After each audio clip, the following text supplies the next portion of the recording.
एवं मुरादाबाद में विराजमान श्री शेखाचार्य महावीर भगवान की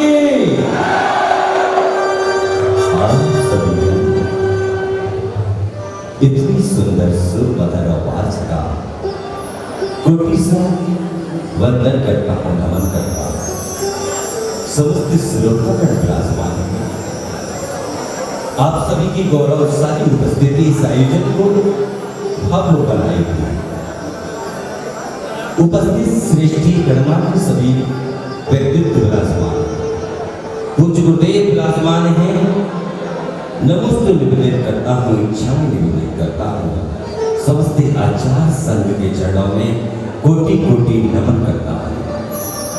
इस महोत्सव में महापात्रों की भूमिका में उपस्थित इस मंच से पर सभी देव एवं देवांगनाओं को कोटि से नमन करता हूँ। एक बार तालियां बजा कर उनका अभिवादन करें, स्वागत करें। आइएगा किस प्रकार से हम जुड़ेंगे ऐसी स्वर्गपुरी के दृश्य से, जहां देवगण अपने विमानों में विराजमान हैं। चलते हैं आपको लेके स्वर्गपुरी के मनोहारी दृश्य की ओर। जोरदार ताली बजाइए। स्वर्गपुरी तैयार है, स्वर्गपुरी में सभी इंस्ट्रूमेंट तैयार है। सर्वप्रथम आज इस मंच को प्रारंभ करता हूं मां जिनवाणी की वंदना के साथ। मंगलम भगवान हीरो, मंगलम गौतमोहरि, मंगलम कुंद कुंदाट्य, जय धर्मोस्तु मंगलम।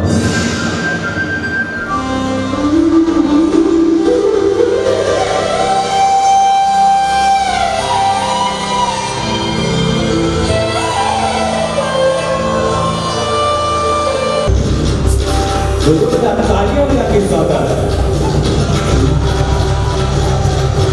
मां जिनवाणी की आराधना, मां सरस्वती की आराधना।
यही ज्ञानार्जन तो हमें समुद्र से सुनने को मिला।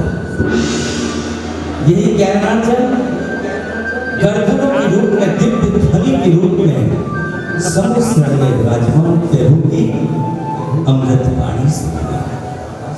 आप सभी देख रहे हैं क्या चर्चा करते हैं, आइएगा चलते हैं।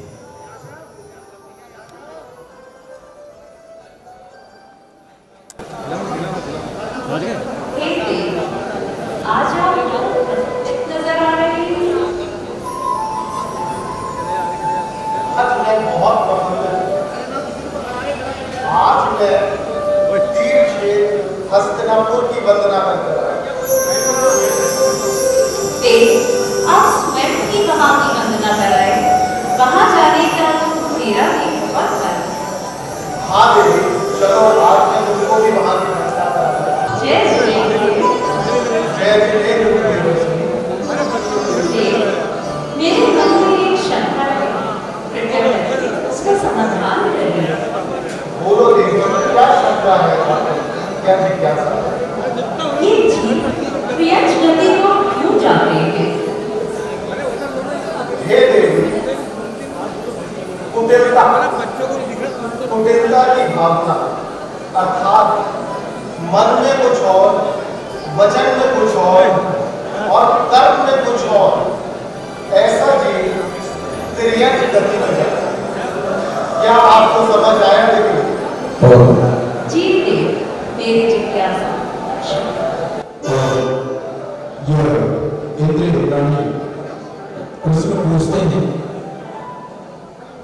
एक बात ध्यान रखना, हमारे जीवन काल में हम मन में कुछ भावना अलग रखते हैं और वचन में कुछ मतलब मायाचारी करते हैं। तो ध्यान रखना, मायाचारी करने से यह जीव कहा जाता है, त्रियंश गति में जाता है। कुछ लोग सोचते हैं कि अभी कर लो, भविष्य किसने देखा, लेकिन ये ध्यान रखना, मैं अगर आपसे पूछूं कि आपने कभी नरक देखा क्या, तो आपका जवाब ना में आएगा। लेकिन मैं आपसे कहता हूं कि आपको ज्यादा दूर नहीं जाना। आपकी यूनिवर्सिटी में एक तीर्थंकर महावीर हॉस्पिटल है और उस हॉस्पिटल में एक वर्ण वार्ड है। वर्ण वार्ड, आपको कुछ नहीं करना, उस वार्ड के बाहर खड़े हो जाना और अंदर जो मरीज होगा उसको देखना, तो आपको साक्षात नर्क के दर्शन हो जाएंगे। ध्यान रखना, जो व्यक्ति पापों से डरता है उसको कभी भी कुगति में जाना नहीं पड़ता। और इंद्र गाड़ी आई भक्ति भरी रात शांति नाथ जी के साथ की सौगात नाचो झूमते। आई भक्ति भरी रात शांति नाथ जी के साथ देवी की सौगात नाचो झूमते। तभी स्वर्गपुरी में विराजमान एक देव देवांगना और विराजमान है। उनके भी मुखमंडल से कुछ मंद मंद मुस्कान दिख रही, अपने स्थान से खड़े हुए। और देवी क्या कह रही है?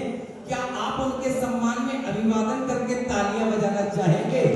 हाँ, हम अपने हाथों का समय समय पर उपयोग करना चाहेंगे। और तभी देवी क्या कहती है?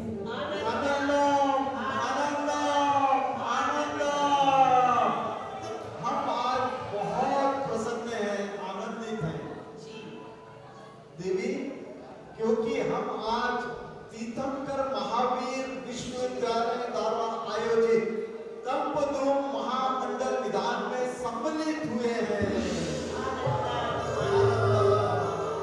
और स्वामी, आज महाराज जी ने सम्यक दर्शन के ऊपर कितना अच्छा प्रवचन दिया। उन्होंने बताया, श्रद्धा नाम कर्णार्था नाम माप्तादम तपोव्रताम त्रिमूढ़ा पौड़ मश्चांगम सम्यक दर्शन मस्मयम, अर्थात सम्यक दृष्टि देव शास्त्र गुरु के ऊपर अटूट श्रद्धा रखता है। अमूर्त दृष्टि होता है और जो सम्यक दृष्टि के ऊपर जो सम्यक दृष्टि होता है वो 8 पदों से रहित होता है। और स्वामी आज हम शाम को भी भक्ति में चलेंगे, वहाँ बहुत अच्छा कार्यक्रम हो रहा है।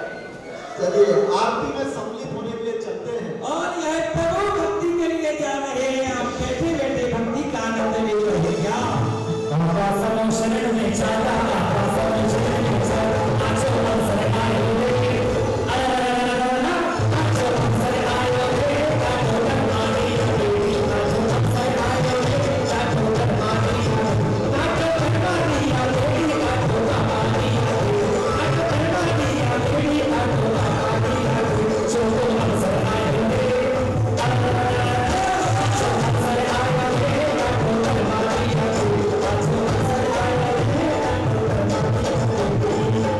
मध्य प्रांगण में पहुंचे देवी के मन में प्रश्न उत्पन्न होता है। हे स्वामी जय जय। जय जिनेन्द्र देवी जी, जय जिनेन्द्र। स्वामी मेरे मन में एक शंका है। कैसी शंका देवी जी, कैसी शंका? आजकल महिलाओं में बहुत हिंसक प्रवृत्ति पनप रही है, ऐसा क्यों स्वामी? हे चंद्रमुखी, आज इस भौतिकता की चकाचौंध ने जितना नारियों को प्रभावित किया है उतना पुरुषों को नहीं किया। आज प्रत्येक नारी सौंदर्य प्रसाधन का उपयोग कर रही है। नारियां ब्यूटी पार्लर जा रही हैं और वहां पर सौंदर्य प्रसाधन जो उपयोग में लाए जाते हैं वो जानती हो देवी कैसे बनते हैं? कैसे बनते स्वामी? वो जानवरों के मांस और उनकी चर्बी का उपयोग करके सौंदर्य प्रसाधन निर्मित किए जाते हैं। अब यदि ऐसे हिंसक पदार्थों के द्वारा सौंदर्य प्रसाधन का उपयोग यदि महिलाएं करेंगी, नारियां करेंगी, तो निश्चित रूप से उनकी प्रवृत्ति भी हिंसक ही होगी। समझ में आया देवी जी? जी स्वामी, इसीलिए मंदिर में जितनी महिलाएं विधान में बैठी हैं, पंडित जी ने सबको मना किया है। कोई भी हिंसक सामग्री अपने चेहरे पर लिपस्टिक, नेल पेंट इत्यादि लगाकर नहीं लगाना। समझ में आ गई बात देवी जी? प्रभु तेरे दर्शन से निखर गई आत्मा, प्रभु तेरे दर्शन से निखर गई आत्मा, छोटी धरती अछूता, छोटी धरती अछूता। ये एक बार दोनों हाथ पकड़ के भक्ति कीजिए ना, इतना आनंद का क्षण जीवन में कल किसने देखा है? क्या बोलेंगे? प्रभु तेरे दर्शन से निखर गई आत्मा, प्रभु तेरे दर्शन से निखर गई आत्मा।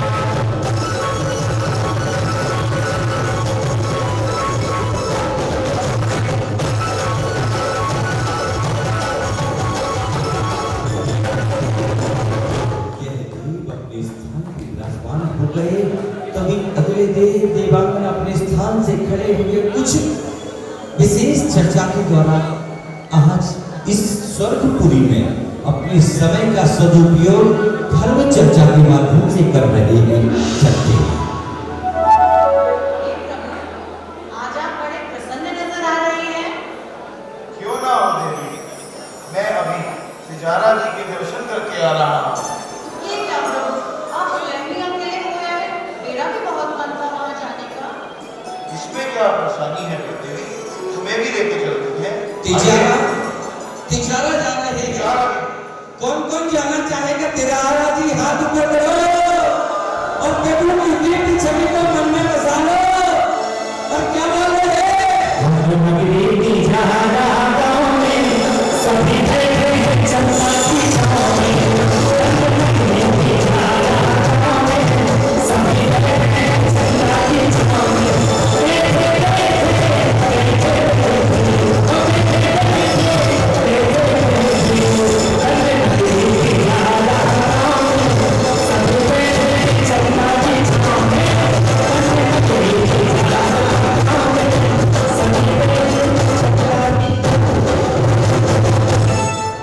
हो गए दर्शन प्रभु की दिव्य छवि को जब जब देखा मन को शांति मिले।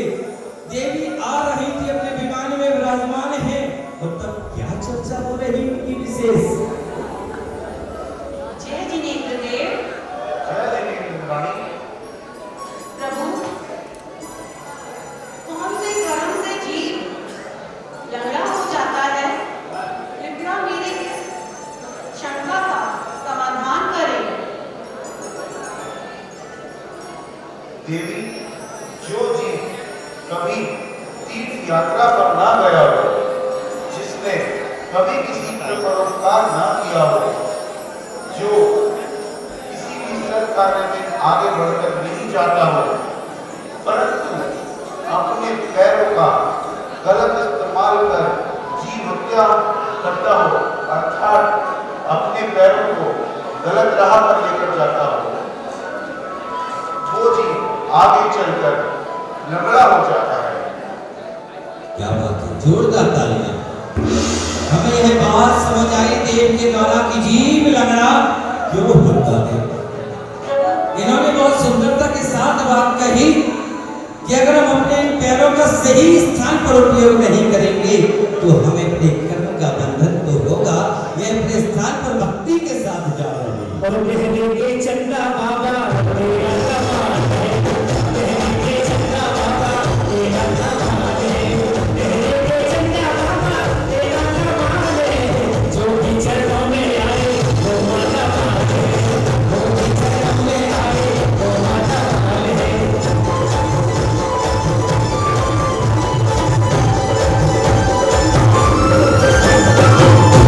हे देवी, क्या तुम्हारी शंका का समाधान हुआ? हो गया।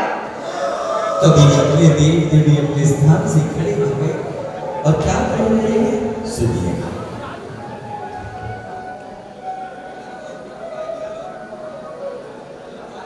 क्या कारण है? ये देवी, आज मैं सीधे से सोनागिरी जी का दर्शन करके आया हूँ। वहाँ का दृश्य बहुत ही अद्भुत, बहुत ही आनंदमयी था। बस वही दृश्य याद करके मेरा मन आनंदित हो रहा है। सोनागिरी जी, इतना सुंदर जी, आप अकेले ही दर्शन कराए, अकेले ही वंदना कराए, मुझे भी साथ ले चलते। ये देवी, अगर ऐसी कोई बात है तो चलिए, आप साथ चलिए और साथ मिलकर वंदना करेंगे। और सोनागिरी में सोना सदा बरसता है, चंदा के चरणों में चंदा बसता है, सोनागिरी में सोना सदा बरसता है, चंदा के चरणों में चंदा बसता है, और तुझे भरने पर जाते सारे बिगड़ेगा, तुझे भरने पर जाते सारे बिगड़ेगा, ऐसा है तेरे चंदा का सोनागिरी में सोना सदा बरसता है, चंदा के चरणों में चंदा बसता है। देव, जय हिंद देवी। मेरे मन में एक शंका है, क्या आप मेरी शंका का समाधान करेंगे?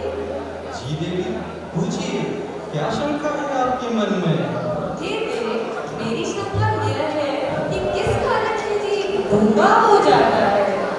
देवी, जो जीव जिह्वा का अपनी जिह्वा का उपयोग किसी पे दोषारोपण करने में करता हो, किसी निर्दोष को दोषित करने में करता हो, झूठ बोलकर किसी को सताने में करता हो, या फिर कोई जीव झूठ बोलकर दूसरों को परेशान करता हो, ऐसा जीव आगे चलकर गूंगा हो जाता है।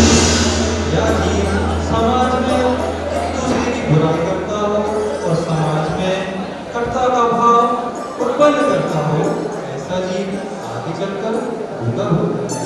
ये देवी, क्या आप मेरी बात समझ पा रही हैं? जी महाराज, मुझे समझ आई। और और सुनिए देवी, बहुत से अगर कोई व्यक्ति अपनी जीवन का उपयोग दुनिया की निंदा में करता हो और ऐसी निंदा करने में उसको अत्यंत ही आनंद आता हो, ऐसा जीव आगे चलकर गूंगा होता है। इसीलिए हमेशा हमें सदाचार का उपयोग, सदाचार ही जीवन में लाना चाहिए।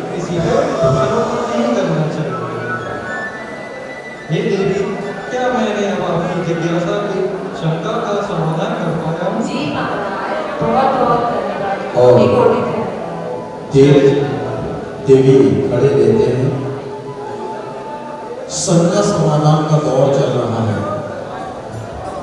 एक पुस्तक है जिसका नाम है द मैजिक, उसके राइटर है नोंडा वर्मा।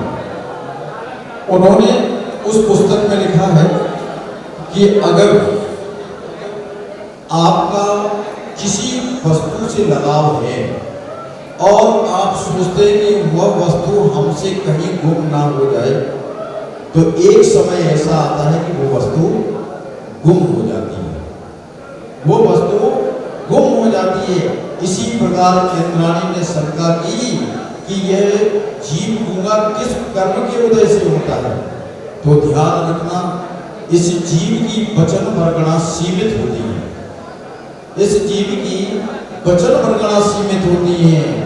जो व्यक्ति या जो बालक या जो बालिका हास परिहास करने में, ज्यादा बोलने में,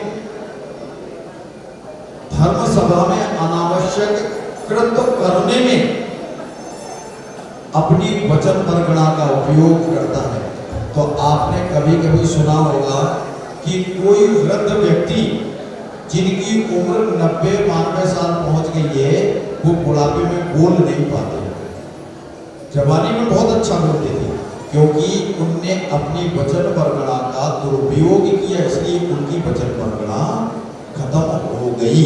तो ध्यान रखना, ना कभी झूठ बोलना, ना कभी ऐसा हास परिहास करना जिससे किसी जीव को नुकसान हो, या फिर किसी धर्म सभा में या मंदिर में कभी भी ऐसे वार्तालाप ना करना जिससे आपकी वचन परगणाएं कम हो जाए। इस बात का हमें ध्यान रखना है। यही संदेश देव अपने उत्तर के माध्यम से देता है और अपने गंतव्य स्थान की ओर वह पहुंचते हैं। सोना गिरी प्यारा प्यारा सोना गिरी,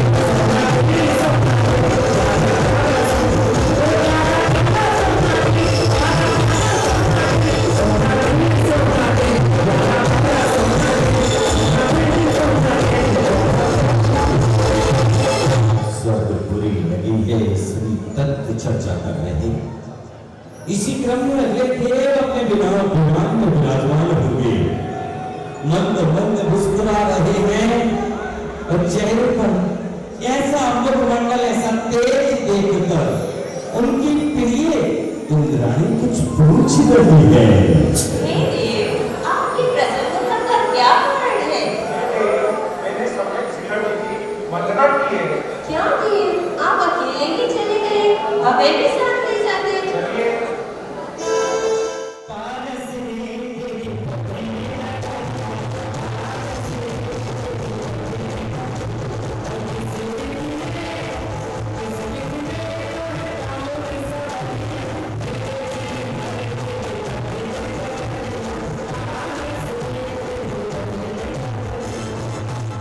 मैं यही निवेदन करूंगा कि आप अगर प्रत्येक व्यक्ति से निवेदन करूंगा, अगर आप जैन हैं तो प्रभु पार्षदात की अनुमोदना को जरूर पधारना, क्योंकि यह वह वंदना करके आ रहे हैं। और क्या कह रही है सुनिए। हे देव, जय जय।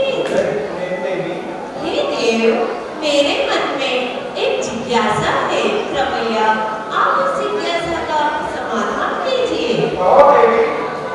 हे देव, यह जीव निर्धन किस कारण से होता है? यह जीव दूसरों की संपत्ति का हरण करने से व दूसरों की संपत्ति को देखकर ईर्ष्या करने से, दान देने के बाद धन नहीं देता है, वह जीव निर्धन होता है। धन्यवाद देव। जोरदार तालियों के साथ हैं, जा रहे हैं अगले देव कुछ कह रहे हैं। भगवान के पास बाबा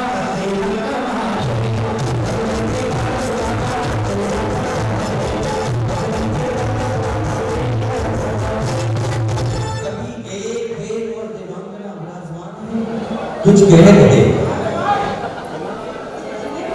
जय जनेन्द्र देवी,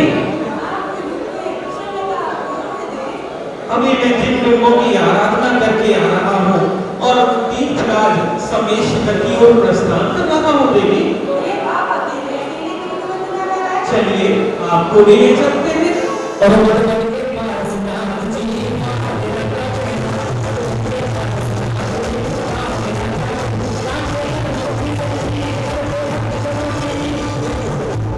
एक बार मैं युवाओं के उत्साह के लिए जिसका मन हो तीर्थराज संवेद से करनी वंदना का अपने स्थान पे खड़े हो जाओ और क्या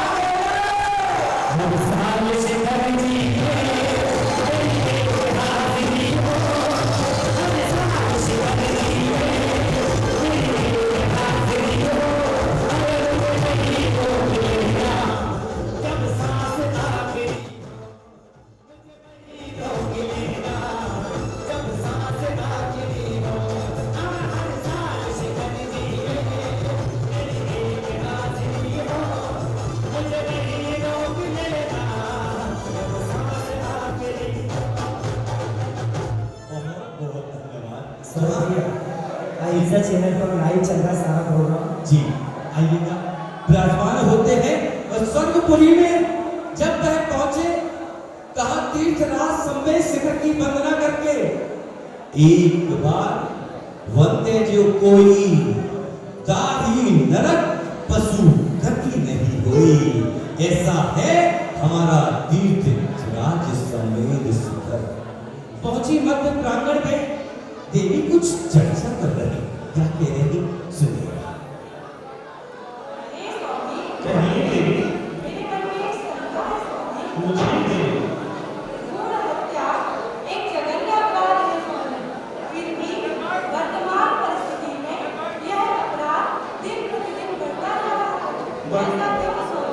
वर्तमान समय को देखते हुए आपका प्रश्न अत्यंत उपयुक्त है देवी।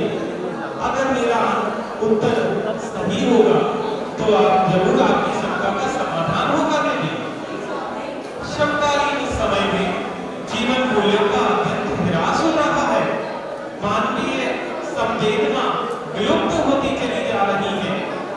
दहेज की लोलुपता और पुत्र मोह के कारण जघन्य अपराध, भ्रूण हत्या जैसे जघन्य अपराध हो रहे हैं।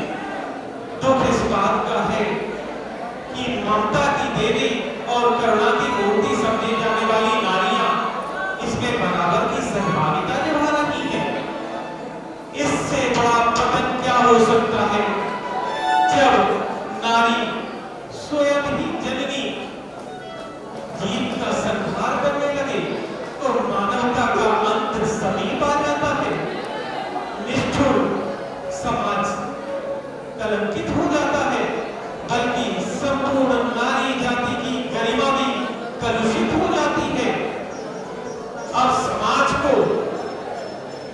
पुनर्जीवित करना चाहिए, आत्ममंथन करना चाहिए देवी, और ऐसी जघन्य अपराधों से बचना चाहिए जिससे नारी जाति कलंकित होने से बच सके। अगर मेरी शंका का, आपकी शंका का समाधान हो गया हो तो फिर हम शिखर जी की वंदना आगे की ओर करें। और कोई सीधा सरस तक था दे मन मधुबन जाना, कोई सीधा सरस तक था दे मन मधुबन जाना, और मधुबन जाना जी मधुबन जाना, मधुबन जाना जी मधुबन जाना। जय जिनेन्द्र। जय जिनेन्द्र देवी। ये क्या बात है, बड़े प्रसन्न लग रहे हैं। हाँ देवी, मैं आज बहुत प्रसन्न हूँ। मैं अयोध्या जी जाकर ज्ञानवती माता जी के दर्शन करके आया हूँ। अरे देव, अकेले अकेले आए हो चलो देवी, आपको भी अयोध्या जी लेके चलता हूँ, ज्ञानवती माता जी के दर्शन करते हैं। ज्ञान का दीप जलाओ माँ, घर रोशन कर जाओ माँ, ज्ञान का दीप जलाओ माँ, घर रोशन कर जाओ माँ। माता जी बोले अगल पधार, अरे खाए माँ, बंदामी है माता जी।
चलो अब ज्ञानवती माता जी के पास चलते हैं।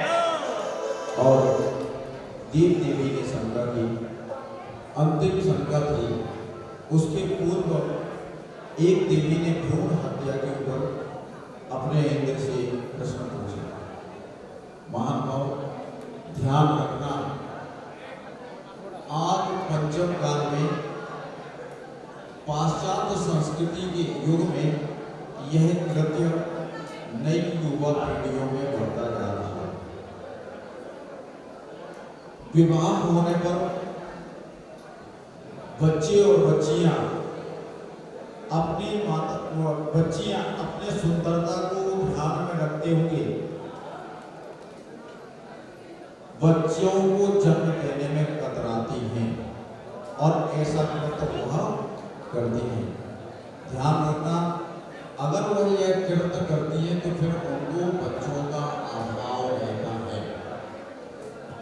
तो यह कृत्य कृपया कोई ना करे।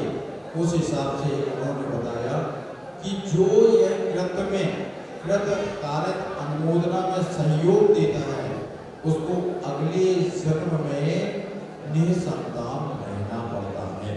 तो ऐसे इन्होंने कहा मूर्ख कौन होता है? तो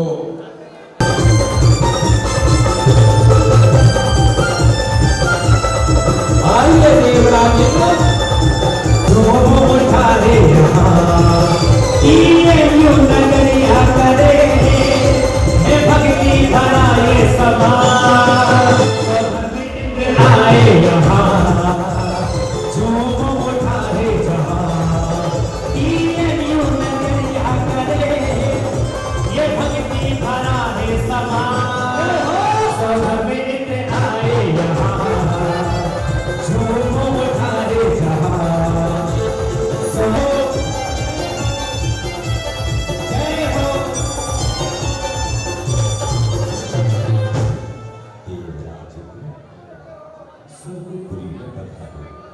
अपने स्थान पे विराजमान हुए, सभी को विराजमान होने का संकेत किया। आप सभी भी अपने स्थान पर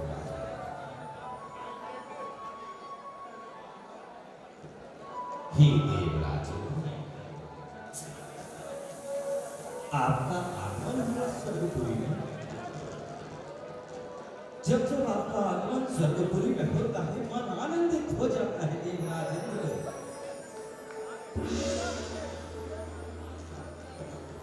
हे देवराज, आपके सम्मान में, सची इंद्राणी के सम्मान में, सभी स्वर्गों से पधारे इस सभा में विराजमान सभी देवों के सम्मान में, उपस्थित सभी सभासदों के सम्मान में अभिनंदन करना चाहता हूं। स्वागत है महामहिम आपका। अभी यह जो प्रस्तुति आप देखने जा रहे हैं, स्वागत वंदन गीत के द्वारा टीएमयू की छात्राओं के द्वारा विशेष तैयारी के साथ उनको मंच पर आमंत्रित करता हूं। आपकी तालियों के साथ उनका आगाज करता हूं।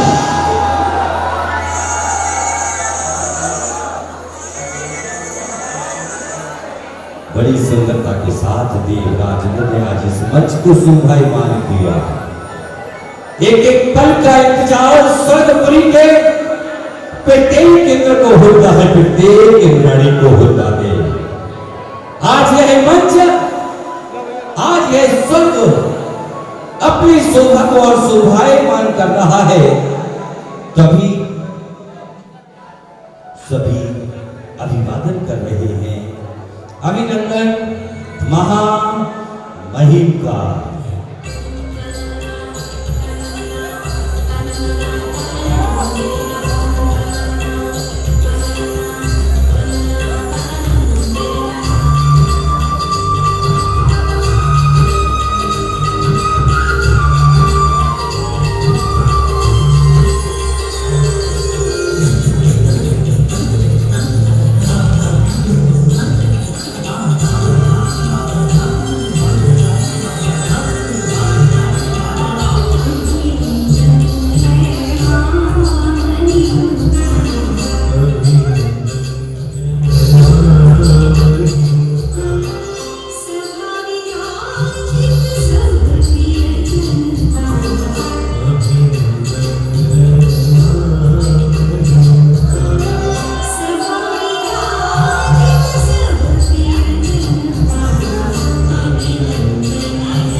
यह स्वधर्मा सभा जिसमें हमेशा तत्व चर्चा ही चलती है, भव्य सम्यक दृष्टि जीव स्वधर्म में होता है और आगे की कार्यवाही प्रारंभ होती है। स्वधर्मित और सचिन रानी के बीच में क्या चर्चा होती है, अगर आप लोग ध्यान पूर्वक सुनेंगे तो आपको आनंद भी आएगा और आपको समझ भी आएगा। अब तक आपने देखा स्वर्गपुर में विराजमान देव देवांगनाओं की चर्चा। अब आपको पता चलेगा कि यह जो TMU में आयोजन हो रहा उसका विशेष संयोग कैसे जुड़ता है, इस स्वर्गपुरी के आगामी दृश्यों से आपको पता चलेगा। देवराज इंद्र अपने राज सिंहासन पे विराजमान है, सची इंद्राणी विराजमान है। तभी सची इंद्राणी अपने देव का मुखमंडल देखती हुई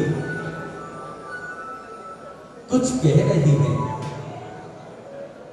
क्या बोल रही है सची इंद्राणी?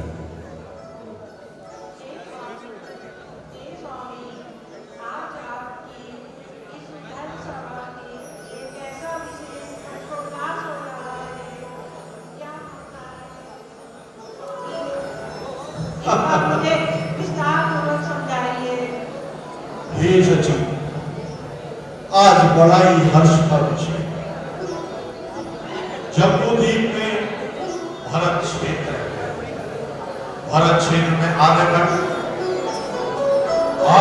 में भारत नाम का देश है। उस देश के उत्तर प्रदेश नगर में TMU नाम की एक नगरी है। उस TMU नगरी में संत श्रोमणी परम पूजनीय प्रज्ञ के धारी प्राकृत भाषा चक्रवर्ती वसुनंदी जी महाराज के शिष्य उपाध्याय श्री प्रज्ञानंद जी महाराज एक विशेष आयोजन करा रही है, जिससे विशेष धर्म भावना हो रही है। जय हो श्री प्रज्ञानंद महाराज की जय हो। जय हो। जय हो, जय हो। देवी, वैसे तो पूरे भारतवर्ष में आचार्य समय सागर जी, आचार्य प्रणाम सागर जी, आचार्य वसुनंदिनी जी, आचार्य निर्मल सागर जी और अनेकों आचार्य अनेकों भी धर्म प्रभावना कर रहे हैं, परंतु आज उस TMU नगरी की कुछ विशेष बात है, विशेष धर्म प्रभावना हो रही है। हे स्वामी, क्या कहा गर्भगृह विधान चल रहा है यहाँ पे?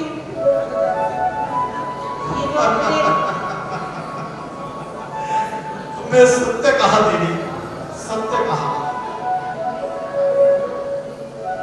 आज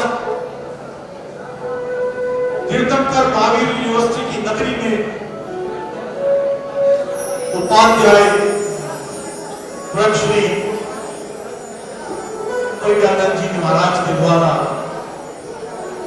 एक विशेष पूजा अर्चना की जाती है।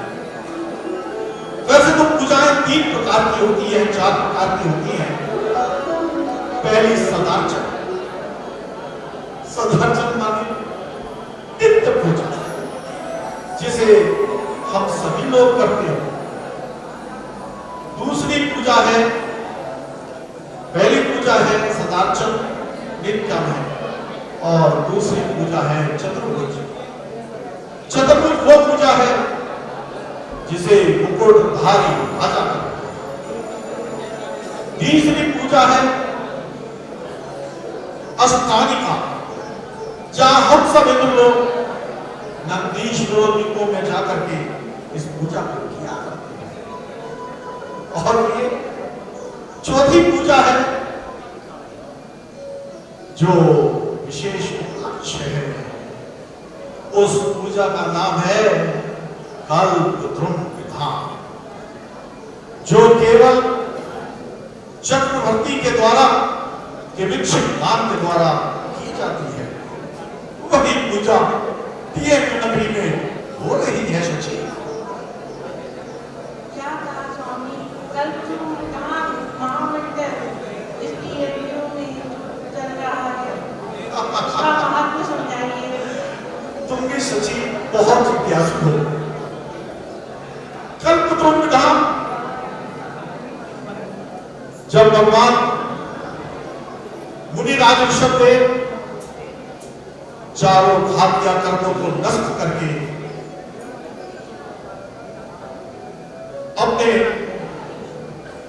ज्ञान को प्राप्त करते हैं, कैवल्य को प्राप्त करते हैं, तो वो समूह शरण की स्थापना होती है। उस समूह शरण में सभी प्रकार के कार्य होते हैं जो उस विधान को बड़ा अनुपम, बड़ा सुंदर और बड़ा मनोहारी बनाते हैं। कल्पद्रुम विधान में जहां अन्य विधान में हम सभी भक्ति भाव से जिनेंद्र की अर्चना करते हैं, वही कल्पद्रुम विधान चक्रवर्ती के द्वारा किया जाने वाला वो विधान है जिसमें समूह शरण की विशाल रचना होती है। और उस समूह शरण की रचना से जिनेंद्र भगवान जो कैवल्य को प्राप्त कर चुके हैं और मुनि राजों को अंतरंग और बहिरंग का जो वैभव है वो उनका उसमें प्रदर्शित होता है। हालांकि देव को भी कराती है, परंतु उनका जो वैभव समूह शरण में बिखरता है, उसका जो एक फैलाव है वो सर्व को भी मान करता है। ऐसे कल्पद्रुम विधान की रचना उपाध्याय प्रतानंद जी महाराज जी के सानिध्य में इस TMU नगरी में की जा रही है।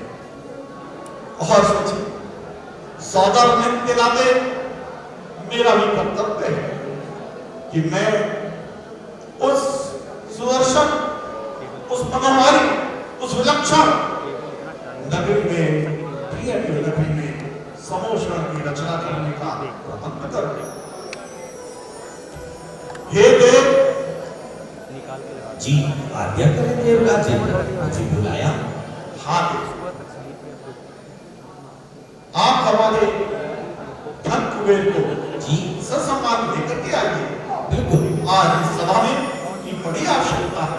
जी और यहाँ पर सौदागर अपनी इंद्राणी को बताते हैं कि हे इंद्राणी, पूजा भी 4 प्रकार की होती है। एक नित्यमह पूजा, नित्यार्चन पूजा जिसको कहते हैं, सदार्चन पूजा करते हैं जो प्रतिदिन की जाती है। दूसरी पूजा होती है चतुर्मुख सर्वतोभद्र पूजा, जिसको मुकुटबद्ध राजा कहते हैं। तीसरी पूजा होती है नंदीश्वर दीप पूजा, जिसको नंदीश्वर दीप में जाकर दीपगण आस्थानिक महापर्वों में करते हैं। और चौथी पूजा जो इस स्थल पर चल रही है वह कल्पद्रुम पूजा है, जिसको चक्रवर्ती की विक्षिप्त दान देकर करता है। ध्यान रखना, इस विधान में अरहंत प्रभु के सारे वैभव को प्रदर्शित किया जाता है। भूतकालीन, भविष्यकालीन, वर्तमानकालीन 24 तीर्थंकरों का इस प्रकार सौदागर सचिन रानी को बताते हैं कि इस पूजा का विशेष महत्व होता है। और यह पूजा समोसरण को रचाकर यह पूजा की जाती है। उनका कहना ये भी था कि जो व्यक्ति मन इच्छित भावना लेकर भगवान के समोसरण में आता है तो उसकी वह मन इच्छित भावना पंचम काल में भी कली काल में भी उसकी भावना अवश्य पूरी होती है। जब जब आप उन्हें आमंत्रित करते हैं तब तब कुछ ना कुछ विशेष आपके द्वारा उनके द्वारा होता है।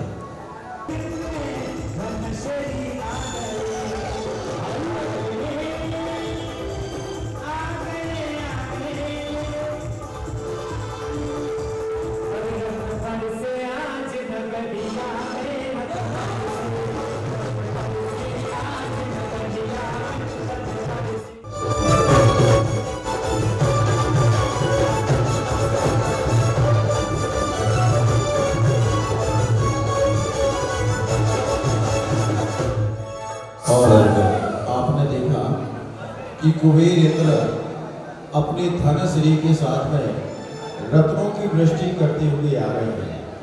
एक बात ध्यान रखना, कुबेर के द्वारा वितरित रत्न मंगलमय स्वरूप होते हैं। अगर आपके पास पहुंचता है तो आप उसको मंगल के रूप में अपने पास रख सकते हैं। ध्यान रखना, जब तीर्थंकर बालक गर्भ में आते हैं तो जन्म के 15 महीने पहले 14 करोड़ रत्नों की वृष्टि प्रतिदिन होती है। कितने महीने तक? कितने महीने तक होती है? 15 महीने तक प्रतिदिन होती है। अब आप सोच रहे होंगे कि एक दिन में 14 करोड़ रत्न बरसते हैं तो वह रत्न आकर जाते कहाँ हैं? अगर पंचम काल का व्यक्ति होता तो वो ट्रैक्टर ट्रॉली जेसीबी लेकर पहुंच जाता, लेकिन चतुर्थ काल में जिनको उनकी आवश्यकता होती थी वह उनको प्राप्त करते थे और अंत में वह रत्न लोप हो जाते थे। आप ग्रंथ पढ़िए, आदि पुराण में दिया गया है कि वह रत्न लोप हो जाते थे, फिर द्वितीय दिवस फिर 14 करोड़ रत्नों की वृष्टि होती थी। आपने देखा होगा पृथ्वी को रत्नगर्भा कहा जाता है। पृथ्वी को रत्नगर्भा कहा जाता है। जितने भी रत्न निकलते हैं वह पृथ्वी के आंचल से निकलते हैं। हमारे भारत देश में पन्ना नाम की नगरी है, वहां पर जमीन में से हीरे निकलते हैं। इस आर्यावर्त में श्रीलंका नाम की नगरी है जहां से नीलम और पुखराज निकलता है। तो ऐसे ही नहीं, इस धरती माता को रत्नगर्भा कहा जाता है। यह उस समय का है जब तीर्थंकरों की जन्म की 15 महीने पूर्व रत्नों की वृष्टि हुई। ऐसी वृष्टि करते हुए कुबेर इंद्र और धनश्री सौदागर के दरबार में पहुंचते हैं और आगे क्या चर्चा होती है आप विस्तृत रूप में उस चर्चा को सुनिएगा और अपने हृदय में धारण कीजिएगा। हे देवराज, मैं धनपति कुबेर आपको सादर प्रणाम करता हूँ और सप्रेम भेंट स्वीकार। ये धन कुबेर जी, आपकी भेंट स्वीकार है। हे शचीन्द्राणी जय जिनेन्द्र, मैं धनश्री आपके लिए सुप्रीम भेंट लाई हूँ, कृपया इसे स्वीकार कीजिए। एक बार तालियां बजा सकते हैं क्योंकि यह एक विशेष व्यक्तित्व है। इस सभा के कार्य कुशल कोषाध्यक्ष जी हैं। देवराज ने आदेश दिया कि आप अपना आसन ग्रहण करें। विराजमान हो गए। कौन विराजमान हो गए इस सभा में? धनाधिपति धनपति कुबेर जी, कार्य कुशल कोषाध्यक्ष धनपति कुबेर विराजमान हो गए। हे देव, हे लोकपाल, हाजिर हो। जी आज्ञा करें देवराज, आपने मुझे बुलाया।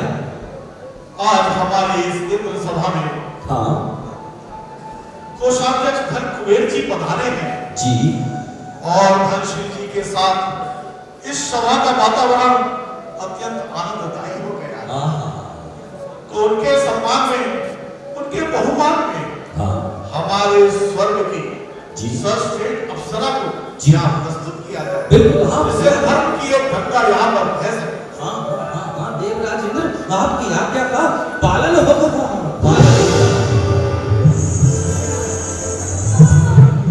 देवराज इंद्र की जय हो, जय हो।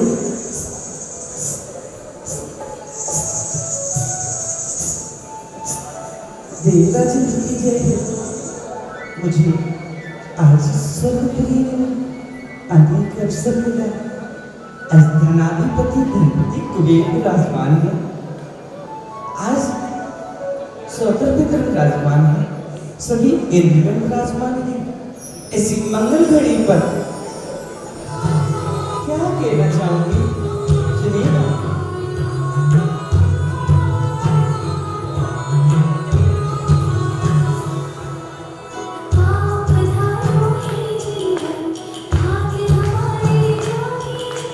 सभी तालियां बजा सकते हैं बैठी बैठी।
सुंदर, अति सुंदर। हे स्वर्ग की सर्वश्रेष्ठ अप्सरा, बहुत सुंदर, आनंदम। कृपया ये पुरस्कार प्राप्त करिए। आपकी जय हो। बोलिए देवराज इंद्र की। हम आपके व्यक्तित्व से अत्यंत प्रसन्न हुए।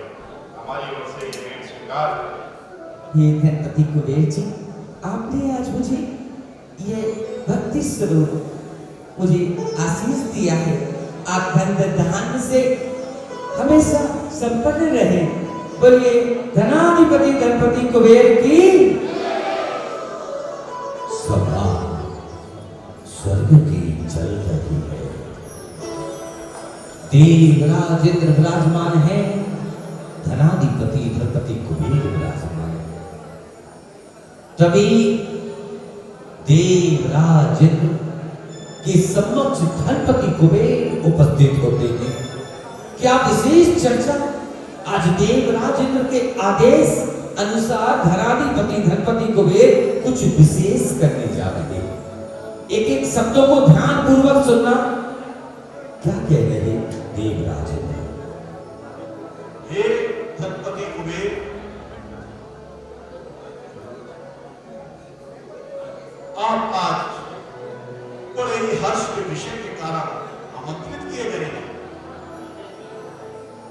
आपको जितने भी कार्य उनकी जो कर्मशीलता है, उनकी सुंदरता है, आपका जो शिल्प है, आपके शिल्पकार हैं, आपके द्वारा जितने भी कार्य कहीं भी किए जाते हैं, उनको बारे में वर्णन करना अकल्पनीय है। हे नरेन, हे धनरेश, मैं आपको किसी विशेष कार्य के लिए यहाँ आमंत्रित किया है, उसके बारे में आपसे चर्चा करना चाहता हूँ। देवराज जी, आपकी भक्ति अनुकरणीय है। आपकी इस भक्ति के कारण मुझ जैसे कुछ प्राणी को भी आत्मशुद्धि करने का मौका मिलता है। ये भगवान क्या आज्ञा है? क्यों नहीं धनकुबेर, क्यों नहीं? आज आपको जिनेंद्र भगवान की एक विशेष सेवा करने का अवसर मिला है।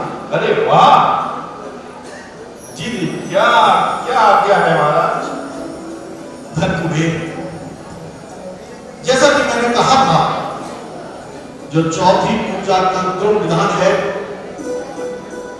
हालांकि सभी पूजाओं में 4 गतियों से मुक्त होने का मार्ग बताया गया है, परंतु कलम विधान जो चक्रवर्ती के किमिच्छित दान से होता है, उसमें मोक्ष लक्ष्मी को पाने का तो अवसर मिलता ही है, परंतु इस भव में भी संसार सुख की प्राप्ति होती है। और इसके साथ साथ आने वाले भवों में भी वो जीव जो कलद्रुम दान में पूजा करता है, वो उसने जब देव के साथ साथ वो स्वयं के चक्रवर्ती या अन्य उपाधियों के जीव में जा सकता है। इसलिए हे धनकुबेर, मेरी आपसे ये आज्ञा है कि आप धर्म नगरी में जहां उपाध्याय श्री 108 टंकेदर जी महाराज के सानिध्य में चक्रवर्ती द्वारा कलद्रुम विधान का आयोजन किया गया है, वहां पर जाकर एक शानदार समूह की रचना कीजिए। ये देवें, पता है भगवान तो वितरागी हो गए हैं, अंतरंग लक्ष्मी से भूषित हो गए हैं। अब भगवान का मोह समोशरण में नहीं है, अतः भगवान के आसन से 4 उंगल नीचे मैं समोशरण की रचना करूंगा, जिसमें 20,000 सीढ़ियां, 12 योजन नीलमणि शिला, उसके साथ साथ 4 कोटी, 5 वेदी, 8 भवन का निर्माण होगा। बहुत सुंदर धनकुबेर, जरा इस समोशरण के बारे में और भी बताइए। इसमें 7-8 भूमियों में आपको सरोवर, पर्वत, नदियां, साथ में कर्कश, भवन और भूमियां आदि रहेंगी, जहां पर देव देवियां, श्रावक श्राविका, त्रियज्ञति प्राप्त पशु भी भगवान की वाणी सुन सकेंगे और हम सभी अपना आत्मशुद्धि और आत्मशक्ति प्राप्त कर पाएंगे। बहुत सुंदर धनकुबेर, बहुत सुंदर। आपके द्वारा इस वर्णन से मेरे मन में भी महादर्शन की भावना जागने लगी है। कृपया करके उस समोशरण की भव्यता को सुनने का मेरा मन अधीर हो रहा है। साथ ही मध्य भूमि में एक कमल आकार का गंध कुटीर होगा महाराज, जहां पर चारों दिशाओं में बड़े बड़े द्वार होंगे, जहां स्वर्ण, रत्न, रजत जड़ित बड़ी बड़ी मालाएं होंगी। बहुत ही सुंदर वातावरण होगा। ऐसा वातावरण होगा कि हम सब बड़े ही आनंद से भगवान की वाणी सुन पाए। सुंदर, अति सुंदर। देवेंद्र, आपने जो समोशरण की ये रचना बताई है, जब सुनने में इतनी मनोहारी है, तो दर्शक कितना कितना दिन तक होगा? और ध्यान रखना, कुबेर इंद्र सौदरवन के मैनेजमेंट डायरेक्टर थे।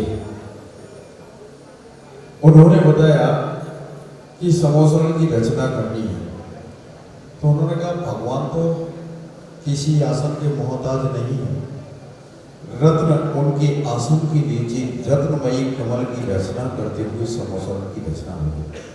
और भव्य जी को ध्यान रखना, ध्यान रखना, ध्यान रखना, जब वंदना की बारी आती है, जो भव्य जीव होते हैं सम्मेद शिखर वंदना को जाते हैं, तो जो भव्य जीव होंगे वह पर्वतराज पर चढ़ के पर्वतराज की वंदना करते हैं, और जो अभव्य होते हैं वो दुकानों पे सामान खरीदने में लग जाते हैं, घूमने फिरने में लग जाते हैं। ऐसी ही जो भव्य जीव होते हैं वो समोसरण में जाकर भगवान की पूजा अर्चना करते हैं, क्योंकि समोसरण के बाहर एक बाउंड्री होती है और उस बाउंड्री को धूली साल कोट कहा जाता है। वह रत्नों के चूर्ण से वह बाउंड्री बनाई जाती है, वह कोट बनाया जाता है, और जो भव्य जीव होता है उसको समोसरण के दर्शन हो जाते हैं, और जो अभव्य मिथ्या दृष्टि होता है उसको उस कोट की चमक से वह समोसरण दिखाई नहीं देता। ऐसे ही कुबेर इंद्र को आदेश प्राप्त हुआ कि आप जाइए और भव्य समोसरण की रचना करके हमें भी उस समोसरण के दर्शन कराएं। और वह किस प्रकार आप भी कुबेर इंद्र के साथ, सौधर्म इंद्र के साथ समोसरण की वंदना करने के लिए। अच्छा एक चीज बताओ, कौन कौन समोसरण की वंदना करने जाना चाहता है? जिसके पास एक हाथ हो वो एक खड़ा करे, जिसके पास दोनों हो वो दोनों खड़ा करे। अगर आपके हाथ खड़े करने की व्यवस्था नहीं है तो पड़ोसी का हाथ। क्या देवों की परछाई नहीं होती? उसने इतनी बात सुनी और वह व्यक्ति चोर था।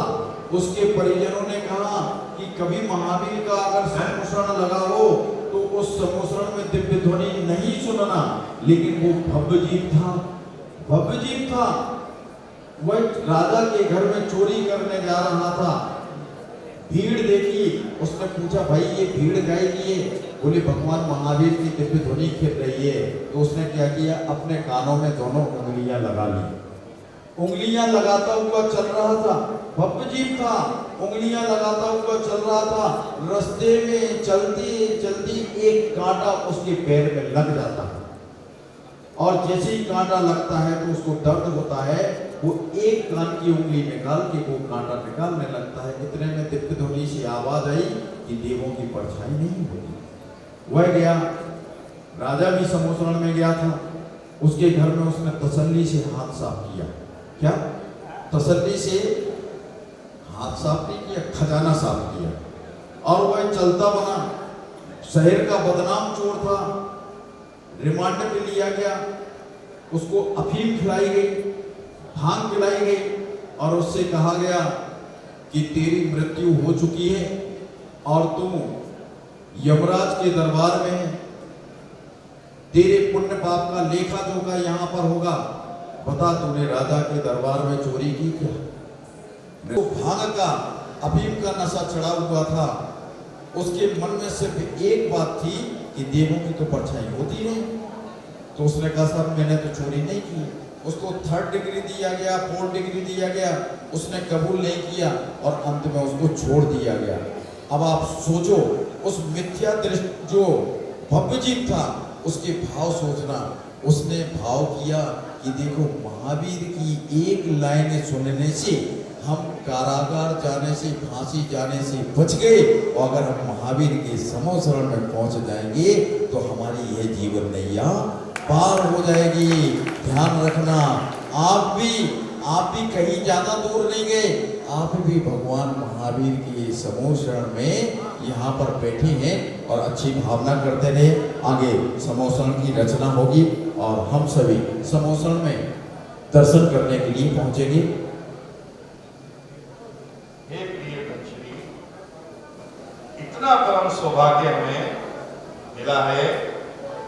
भगवान की अर्चना का बहुत सुंदर सुंदर और अद्भुत अवसर हमें प्राप्त हुआ है। हाँ हाँ स्वामी, ये तो बहुत ही अच्छी बात है, मैं धन्य हो गई। हे स्वामी, आज मैं आपकी धनश्री बनकर धन्य हो गई।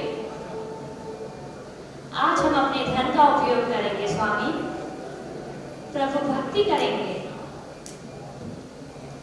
प्रिय, अवश्य अवश्य अति शीघ्र हम समसरण की रचना करेंगे और सारे शिल्पकारों को हम अभी बुलाएंगे और उनको आदेश देंगे और सारा भंडार हम खोल देंगे, जिससे कि भगवान का समसरण इतना अत्यधिक सुंदर बने कि हम सब उस मनोहरी दृश्य को देख पाए।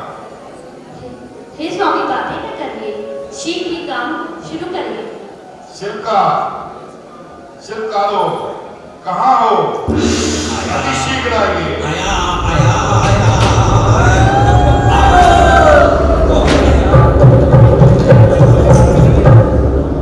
कौन है? कहाँ से आए? हम स्वर्ग से आए हैं। ओ भगवान भगवान जब स्वर्ग से आए हैं। कौन आए हैं? कौन है आप? हम गणपति कुबेर हैं। आप धनपति कुबेर हैं, हम गरीबपति कुबेर हैं। वो तो देखने से ही लग रहे हो आप। ना, बताओ ये आपके साथ कौन है? ये हमारी धनश्री हैं। आपकी धनश्री है, मेरी गरीब श्री। कार्य क्या है ये बताओ। कार्य हे शिवकार, हाँ, एक बहुत महत्वपूर्ण कार्य के लिए आपको यहाँ बुलाया गया है। क्या कार्य है? क्या बनाना है? बताओ। आपको एक अति सुंदर प्रभु के समसरण का निर्माण करना है। भगवान प्रभु के समसरण के लिए मैं धनपति कुबेर ने आमंत्रित किया है। हाँ, लेकिन ये तो बताओ, उसके लिए तो ईटा, गारा, बालू, सीमेंट सब कुछ चाहिए। नहीं नहीं नहीं नहीं नहीं, ईटा देता कुछ नहीं चाहिए। तो फिर रत्न होंगे, स्वर्ण होगा,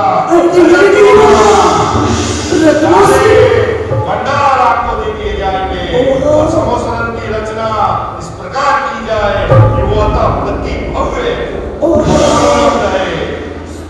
हे स्वामी, इसीलिए तो पूछिए कितना सारा धन संपत्ति, ये धन संपदा स्वर्ण आभूषण कौन देगा? उसकी चिंता ना करें, फिर हम देंगे। आपकी धनश्री देगी, क्योंकि आपके धनश्री के पास ही उस धन के खजाने की होगी। हे शिवपालो, अब व्यर्थ में समय नष्ट ना करो और जाएं और अभी से अतिशीघ्र कार्य पर लग जाएं। बिल्कुल बिल्कुल, चल गए चलो, जल्दी से हम नदी की ऐसी निर्माण करेंगे समसरण की रचना के लिए। जल्दी से हम बहुत सारा धन का उपयोग करेंगे और गीत के साथ क्या बोल रहे हैं? देखो देखो देखो,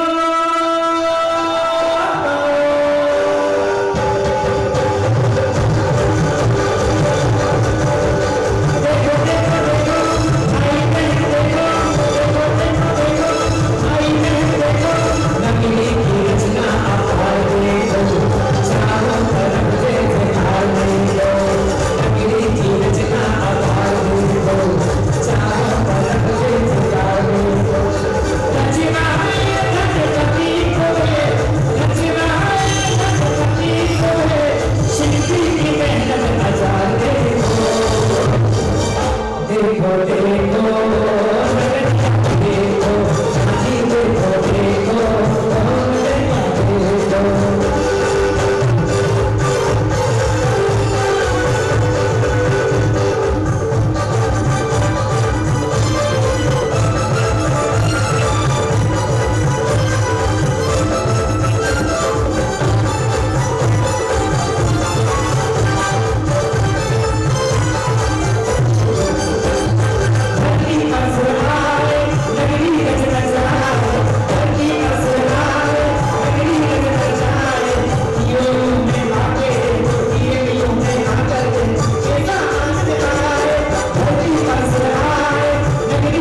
सुंदर समोसरण की रचना कर दी और कमल के ऊपर चतुर्मुख भगवान विराजमान हो गए और वह द्रष्टव्य कराते हैं।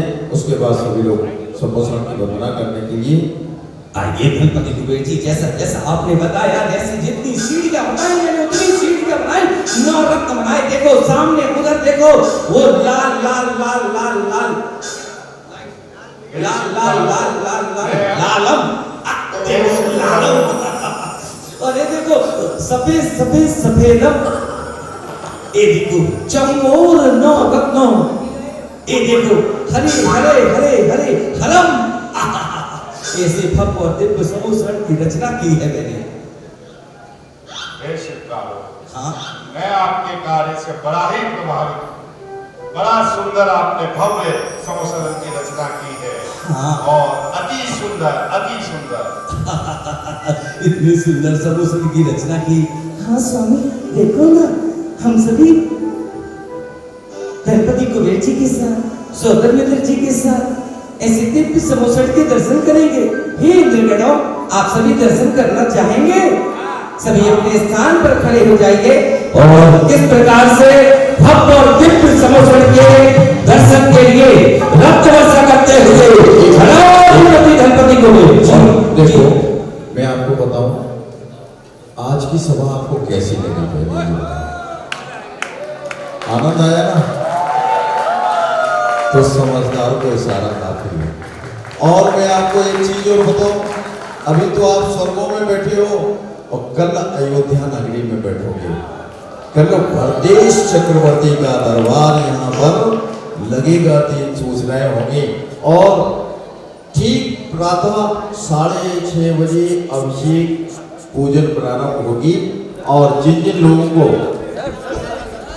अभी कहाँ जा रहा है, ये अंग्रेजी एक्साइटमेंट है ना, तो अभी रत्नों की वृष्टि होगी, समोसरण के दर्शन होंगे और आप भी उसका आनंद ले सकते हैं। और मैं निवेदन करूंगा आदरणीय बाबूजी से, माताजी से, भैया से, भाभी से और अक्षय भाई से और बीसी साहब से। बीसी साहब कल बैठेंगे, है ना, तो आप लोग भी खड़े होकर समोसरण के दर्शन करें, भक्ति करें, पूरे कराएं। लोकेश जी, आपने अद्भुत समोसरण की रचना की है।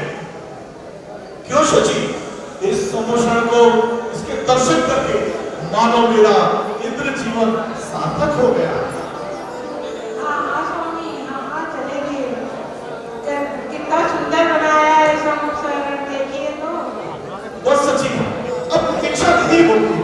शीघ्र धन कुबेर जी हमें भी इस सुंदर समोसरण के दर्शन कराएंगे। और चले जा रहे समोसरण की रचना कितनी प्यारी लागे, और समोसरण की रचना कितनी प्यारी लागे, समोसरण की रचना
लगे समोसरण बड़ा प्यारा।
दर्श मिला और मन ये मेरा खिला खिला प्रभु जी का दर्श मिला मन ये मेरा खिला